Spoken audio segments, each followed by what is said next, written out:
Beaucoup. Je viens aujourd'hui vous faire part d'où on en est rendu dans les discussions qui ont eu lieu hier et avant-hier avec le gouvernement. Je tiens juste à vous faire une petite récapitulation de ce dossier-là parce que je veux bien vous expliquer comment notre caucus s'est comporté dans l'ensemble de ce dossier-là et où on en est aujourd'hui. D'abord, le ministre a agi d'une bien drôle de façon lorsqu'il a utilisé des expressions assez fortes pour mettre de côté le projet de carte électorale, de réforme de carte électorale du directeur général des élections. Il était à ce point directif que même le DGE lui-même, à qui j'ai parlé, s'est senti presque obligé de suspendre ses consultations. Je tiens à vous dire que d'entrée de jeu, à notre caucus, il y avait là un premier malaise. C'est pas au ministre de décider si oui ou non les consultations doivent avoir lieu tel que la loi le prescrit. C'est au directeur général des élections de faire ce que la loi lui prescrit.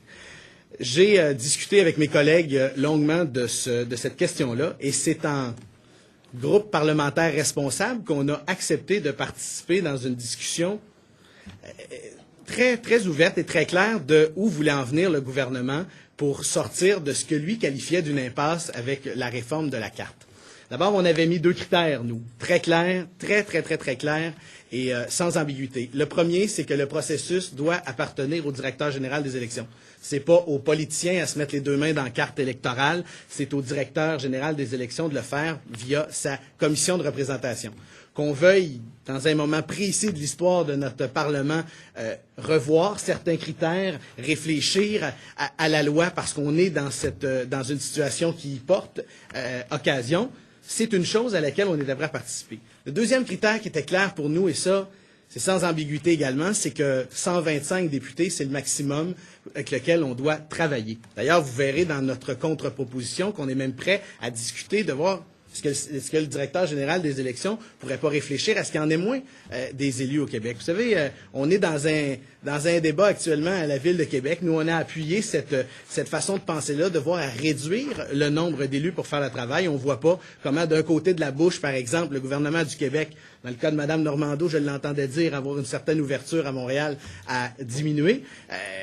Pourquoi, dans un autre côté de la bouche, le gouvernement serait prêt à augmenter?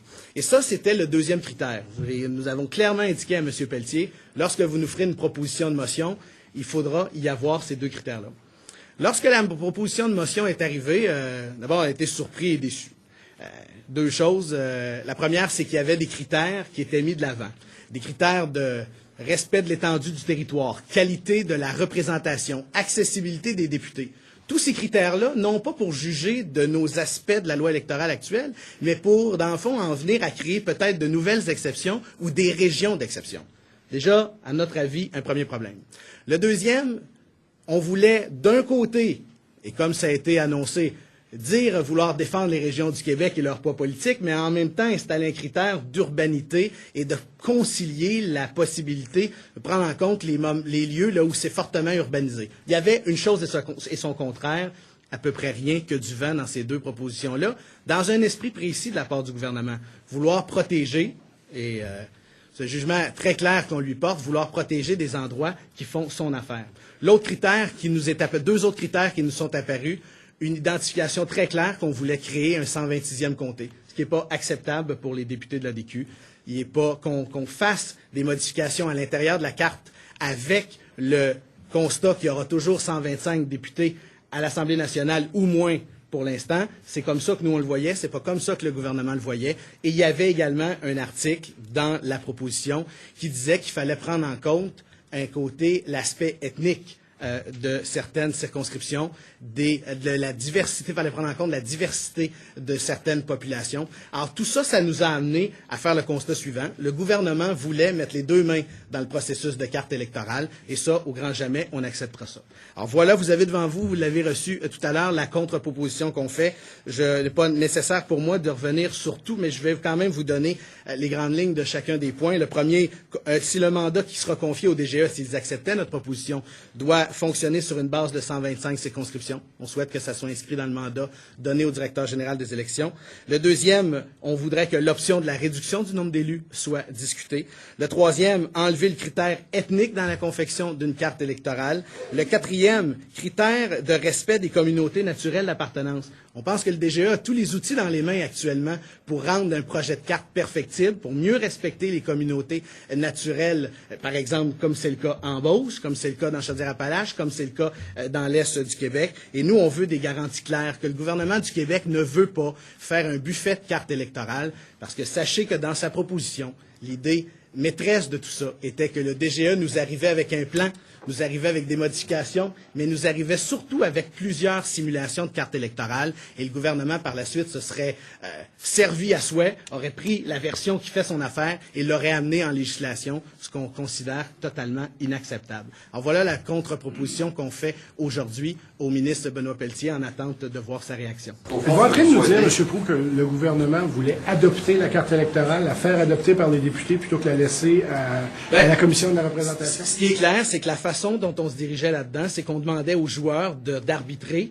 la partie plutôt que ce soit l'arbitre qui le fasse. Moi, clairement, ce que j'ai compris, c'est qu'on souhaitait se chercher un complice de plus pour faire ce qui n'est pas correct, ce qui n'est pas respectueux de l'héritage de René Lévesque, ce qui n'est pas respectueux de notre loi, de l'esprit et de la lettre. C'est-à-dire, c'est pas aux députés de Trois-Rivières de décider quelles seront les frontières de sa circonscription. Moi, j'ai le privilège et l'obligation de bien faire mon travail, mais j'ai pas à décider si telle rue ou telle rue devrait en faire partie. Preuve de ça est faite que nous sommes 3 leaders, nous sommes 3 porte-paroles, nous sommes 3 formations politiques et on n'est même pas capable de s'entendre parce qu'on est à des opposés chacun là-dedans. Alors, revenons à la base, redonnons à la population le droit de se faire entendre et c'est eux qui ont la sagesse dans le fond et ils se feront entendre et les batailles, on les fera région par région.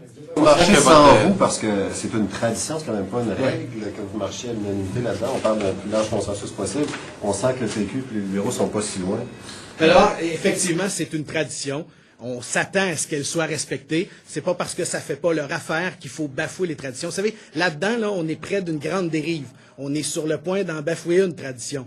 Vouloir que ce soit le politique qui joue dans la carte électorale, c'est une tradition, c'est une loi et c'est une façon de faire que nous, on trouve pas acceptable. Si en plus de ça, ils souhaitaient modifier la loi électorale, suspendre le processus en cours de la commission de représentation, si on n'arrivait pas à une entente sans notre accord, c'est sûr qu'il serait dénoncé, pas seulement par nous, par vous et à peu près tout le monde au Québec. Vous êtes conscient, M. Proulx, que votre incapacité à vous entendre va mener à la poursuite du processus actuel et donc, d'une certaine façon, vous avalisez le scénario de projet de carte électorale du DGE. Mais d'abord, on n'avalise pas le projet de loi le projet de carte dans son ensemble. Ce qu'on est clairement conscient, c'est que si on ne s'entend pas, le processus devra reprendre.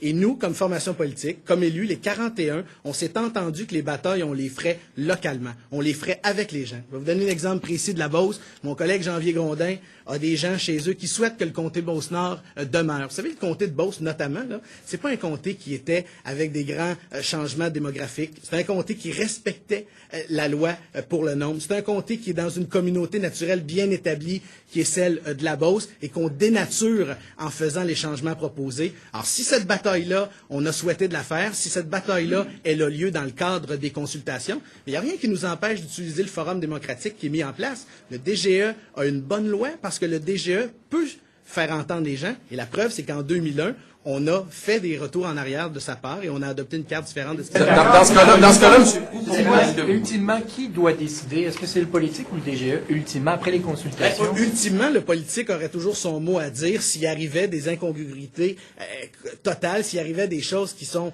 totalement discriminatoires pour des groupes précis. Mais ce qui est clair, c'est que jusqu'à maintenant, là, le travail n'est même pas commencé. Ce que vous avez vu, c'est un projet. C'est une réflexion de la part du directeur général des élections. Et comprenez-moi bien, elle est perfectible. Il y a des erreurs, à mon avis, là-dedans. Il y a des erreurs à l'avis de l'Action démocratique là-dedans. On en a discuté encore ce midi. Mais est-ce qu'on va se mettre les mains dans le processus pour corriger les erreurs? Non. On va, j'espère, laisser à nos institutions le droit de travailler. Et vous savez, le directeur général des élections, comme institution, c'est pas rien, c'est important, c'est une institution respectée, crédible, qui doit avoir son indépendance. Et nous, on va travailler dans ce cadre-là.